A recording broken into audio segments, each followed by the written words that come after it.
నమస్తే. ఈరోజు మన స్టూడియోలో ప్రముఖ ఆధ్యాత్మికవేత్త శ్రీచక్ర ఉపాసకులు మణికంఠ శర్మ గారు మనతో ఉన్నారు. గురుగారితో మాట్లాడేద్దాం. నమస్కారం గురుగారు. పరమేశ్వరార్పణమస్తు. గురుగారు, జూలై మాసం, ఆషాఢ మాసం, మీనరాశి వారి పరిస్థితి ఏ విధంగా ఉండబోతుంది? ఏళ్ళనాటి శనిలో ఉన్నారు. సో మరి అనుకూలంగా ఉంటుందా, ప్రతికూలంగా ఉంటుందా? ఎలాంటి జాగ్రత్తలు తీసుకోవాలి వీళ్ళు? జగతం పితరం వందే పార్వతే పరమేశ్వరం. ఈశ్వరానుగ్రహడాక్షసిత్యర్థం. మీనరాశి వారికి జూలై నెలలో అనగా పూర్వాభాద్ర 4వ పాదము, అదేవిధంగా ఉత్తరాభాద్ర 4 పాదాలు, రేవతి నక్షత్ర 4 పాదాల వారు కూడా మీనరాశిలోకి ఇచ్చేస్తారు. బేసిక్గా చెప్పుకోవాలంటే మీనరాశి వారి లక్షణం ఎలా ఉంటుంది అంటే తన అనుకున్నదే పై చేయిగా ఉంటుంది తప్ప కాంప్రమైజ్ అవ్వడం అనేటువంటిది జరగదు. రెండోది, వారు ఏ విధంగా ఎటు వెళ్ళాలో అటు వెళ్ళడానికే నిర్ణయించుకుంటారు తప్ప అటు వెళ్ళొద్దు, నువ్వు చెయ్యొద్దు అన్న పనిని వీళ్ళు కావాలని చేస్తూ ఉంటారు. మీనరాశి వారికి టార్గెట్లు అనేటువంటి రోజు మారతాయి. మామూలుగా మనమైతే ఒక గోల్ అనేటివి పెట్టుకుంటాం. ఈ వీళ్ళకి గోల్స్ ప్రతి నెలకి ఒకటి, వారానికి ఒకటి, రోజుకి ఒకటి, అంటే చిన్న చిన్న అచీవ్మెంట్లు చేసుకుంటూ వెళ్ళేటువంటి అవకాశం మీనరాశి వారికి సుధాగానే ఉంటుంది. మీనరాశి వారి శరీరం తలతలలాడుతూ సౌందర్యవంతమైనటువంటి ముఖచ్చస్సుతో నడుస్తూ ఉంటారు వీళ్ళు. మీనరాశి వారి యొక్క ఆలోచన విధానం కూడా విభిన్నంగా ఉంటుంది. ఈ విధంగా మీనరాశి వారు ఏమిటంటే తను అనుకుంటున్నటువంటిది కానీ తను చెయ్యాలనుకుంటున్నది కానీ ఎదుటి వారికి ఎక్స్ప్రెస్ చేయకుండా నడుస్తూ ఉంటుంది. మీనరాశిలో ఉన్నటువంటి ఇంకొక లాభం ఏమిటంటే తినతో పాటుగా పక్కవాడికి కూడా తను తీసుకువెళ్ళి దారి చూపించేటువంటి అవకాశం ఎక్కువ కనబడుతూ ఉంటుంది. వీరిని నమ్మి మనం గుడ్డిగా ఫాలో అయిపోవచ్చు. ఇక జూలై నెలలో మీనరాశి వారి ఫలితాలకు వస్తే ఆనందకేలి వివాహితాలతో అన్నిట్లోనూ కూడా వీళ్ళు ప్రాధాన్యత పంచుకుంటారు. ఏ ఫంక్షన్లో అయినా సరే వీళ్ళకి పెద్దపీట వేయడం అనేటువంటిది ఈ నెలలో జరుగుతుంది.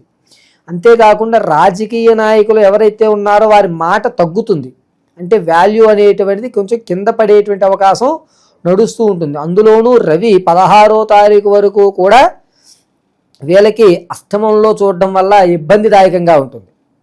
ఇక శనీశ్వరుడు గురుస్థానము రెండూ కూడా ఇబ్బందిదాయకాలు పెట్టడం వల్ల ఆ సందర్భంలో మనం అనకూడని మాట మన నోట నుంచి తెలియకుండా బయటకు వచ్చి నీలాపనిందులు పడేటువంటి అవకాశమే ఏర్పడుతూ ఉంటుంది.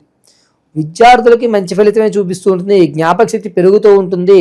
అంతేకాకుండా విద్యార్థులు తమ అనుకున్నటువంటి కార్యక్రమాలన్నింటిలోనూ కూడా మంచిగా పాల్గొని వారి యొక్క ఉత్తీర్ణత కూడా పెంచుకుంటారు. అంటే జ్ఞాపక శక్తిని పెంచుకునేటువంటి అవకాశం ఈ నెలలో కనబడుతూ ఉంటుంది. ఇక గర్భిణీ స్త్రీల విషయానికి వస్తే సత్సంతానం, ఆడ శిశువులకు అనేటువంటి అవకాశం ఎక్కువగా కనబడుతుంది.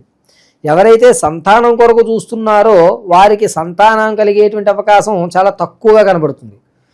ఇక వివాహం కోసం పరితపించేటువంటి వారు ఈ నెలలో అంత వెసులుబాటుగా కనిపించదు. కొంచెం ఆలోచించుకుని నిర్ణయాలు తీసుకోవాలి. ఎందుకంటే నమ్మి మోసపోయేటువంటి సంబంధాలే వస్తాయి.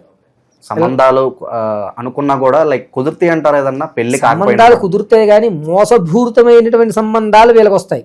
అంటే ఏంటంటే 3 ఎకరాల పొలం ఉంది, 15 బిల్డింగులు ఉన్నాయి, ఈ విధంగా చెప్తూ ఉంటారు. 2 బిల్డింగులు ఉన్నాయి, 1 కార్లు ఉన్నాయి చెప్తారు. ఇంతకీ అక్కడ చూస్తే ఏమి ఉండదు. దీనివల్ల గుడ్డిగా నమ్మి మనం దిగిపోవడం అనేటువంటిది ఆడపిల్లల వివాహ విషయాల్లో చాలా జాగ్రత్తగా ఉండాలి. వివాహం చూసుకోవాలి అనుకుంటే బ్యాక్గ్రౌండ్ వెరిఫికేషన్ ఖచ్చితంగా చేసుకోవాలి.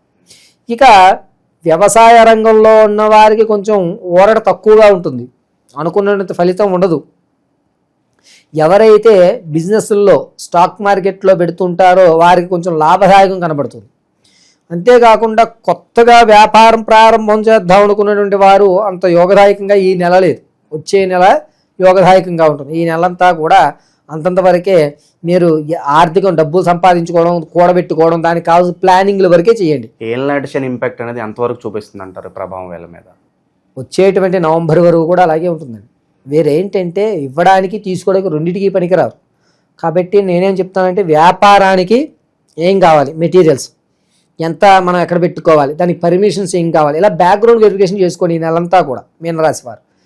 ఇక తాత ముత్తాతల నుంచి వచ్చేటువంటి ఆర్థిక సంబంధమైనటువంటి ధనలాభం లభిస్తుంది. మంచి అవకాశాలు కనబడుతున్నాయి. మీనరాశి వారు చెప్పుకోదగ్గ సూచన ఏమిటంటే అగ్నికి కొంచెం దూరంగా ఉండాలి. ఎందుకంటే ఈ నెలలో కొన్ని ప్రమాదాలు, అగ్నికి సంబంధించినటువంటి ప్రమాదాలు జరిగేటువంటి అవకాశం ఎక్కువగా కనబడుతుంది. అంటే స్కిన్ మీద కారణమో, చెయ్యి కాలిపోవడమో, యాదృచ్ఛికంలో ఏదో ఆలోచిస్తూ వారు ప్రమాదానికి గురి అయ్యేటువంటి అవకాశం ఎక్కువగా కనబడుతుంది. అంతేకాకుండా ఎవరైతే విదేశాలు వెళ్దాం అనుకుంటున్నారో వారికి మంచి ఫలితం లభిస్తూ ఉంటుంది. విదేశాలకి శ్రీకారం చుట్టుకోండి, దాంట్లో ఏ విధమైనటువంటి తప్పిదము ఉండదు. ఇంకా భూమికి సంబంధించిన విషయాల్లో ఏదైనా జాగ్రత్తలు తీసుకోవాల్సిన భూమి అనేటువంటిది ఈ నెలలో మీనరాశి వారికి కలిసి రాదు. కావున ఎంత మీరు జాగ్రత్త తీసుకున్నా కూడా గోతులో పడినట్టే. కాబట్టి ఈ నెలలో ఎటువంటి భూ సంబంధితమైన వ్యవస్థలు చేపట్టకండి. ఇక ఆకస్మికంగా ఇంతకుముందు ఎప్పుడో ఎక్కడో పెట్టి మర్చిపోయినటువంటి వస్తువులు ఉంటాయి చూసారు, అవి కనబడతాయి. మనం కొన్ని సందర్భంలో కొన్ని వస్తువులు మన కళ్ళ ముందే ఉన్నా కనబడవు. అవి ఈ నెలలో ఖచ్చితంగా దొరికేటువంటి అవకాశం. ఇది ఎప్పుడో మర్చిపోయాను కదా, పానీ దొరికింది, ఇది నా కష్టాజీతం అని తనలో తాను ఆనందపడేటువంటి అవకాశం నడుస్తూ ఉంటుంది. ఇక ఎవరైతే ప్రమోషన్ల గురించి కానీ లేదా ఉద్యోగ ప్రయత్నాల్లో ఉన్నవారికి ఉన్నతంగా ఉద్యోగం వచ్చేటువంటి అవకాశం 98% కనబడుతుంది. అంటే దారులన్నీ కూడా తెరుచుకుంటాయి. ఆల్రెడీ చేతిలో ఉద్యోగం ఉన్న వాళ్ళు వేరే ఆఫర్ వస్తే కనుక మారాలా వద్దని ఆలోచిస్తూ ఉంటారు కదా. ఖచ్చితంగా మారండి. ఇది గోల్డెన్ ఛాన్స్ అనే చెప్పుకోవచ్చు.